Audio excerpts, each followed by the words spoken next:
Let's bring in Mike Petchenik, a journalist who follows true crime junkies on his show, Trial Watchers, a docuseries streaming on Amazon Prime. Mike, thanks for joining us. Already gearing up to be a Trial Watchers spectacle, no doubt, right? Yeah, absolutely, Jim. I mean, look, Charlie Kirk was well known in many circles before his assassination. In the past week, he's been catapulted into a household name. People who didn't know who was are paying attention now. My wife is a great example of that. She's hanging on every development in this case. And given how polarizing he was, people on both sides of the aisle, from far right to far left, all points in between, are keeping a close eye on this. And you've got the president, the FBI director, others watching this case very closely. And of course, you have a high definition Zapruder like film of this murder, this assassination now circulating on the internet. It's everywhere, guys. People are very much invested in this case. Oh my gosh, it's so grisly, though, the idea that people are watching that hideous video again. But Mike, I mean, obviously, there's been lots of other high profile cases. Is there something that makes this one different? Yeah, certainly, Allison. We've seen celebrity murder victims in the past. Names like John Lennon, Biggie Smalls, Tupac Shakur come to mind in the political sphere. JFK, Martin Luther King Jr.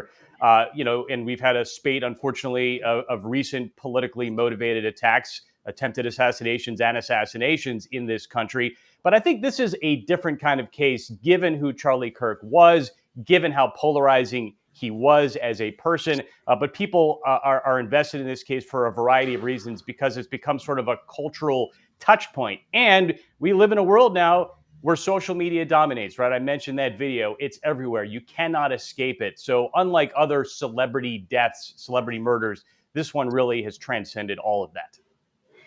And I was looking on the iTunes top 10 podcast list yesterday, which I tend to look at just to see where the country is headed. Number 1 was Charlie Kirk. Number 4 was Megyn Kelly. Number 8 was Ben Shapiro. And number 9 was Candace Owens. Just for context, that is entirely abnormal. None of those 4 are generally anywhere near the top 10 in America. What does that tell you with our fascination with this crime? Yeah, people are seeking out information from all avenues, whether they're listening to a Ben Shapiro or listening to a Megyn Kelly, listening to a Pod Save America to see what their position is on this. But look, guys, in general, true crime sells. It's unfortunate. In our docuseries, Trial Watchers, trialwatchers.com, you can learn about people's fascination. We talked to a psychologist who talked about the fact that 80% of true crime fans, super true crime fans, are women. They will sometimes travel to these hearings in person. They'll wait in line at 4 or 5 o'clock in the morning to get a coveted ticket to get inside the courtroom, like you or I would maybe go to a sporting event. And that's for a number of reasons. They're principled. They want to see the good guy prevail, the bad guy go to jail here. They want to put the pieces of the puzzle together. And in some cases, guys, they have been victims of crimes themselves, so they can identify with Charlie Kirk and his family. They want to see justice. Maybe they didn't get it in their own lives, so they go to these cases and follow them as sort of a catharsis to get that justice for themselves. And obviously, I was going to say, Allison, we can assume that this is going to get wall-to-wall coverage, as we saw way back with the O.J. Simpson case.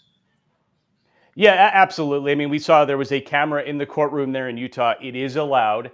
And just to give you some perspective, I hopped on the feed from X yesterday to watch the hearing. It was only a 15-minute hearing, but there were something like 60,000 people alone in the feed I was watching simultaneously with me. So you can imagine, multiply that by how many ever feeds were out there. Millions of people are paying attention to this. But as Dave alluded to, this could be a situation where he takes a plea deal and there is no trial. So you can imagine as we ramp up to see how that plays out, if there are hearings in person, you will see throngs of people outside of the courthouse, people watching court TV, Law and Crime, all of these streaming networks to watch the case unfold in front of them.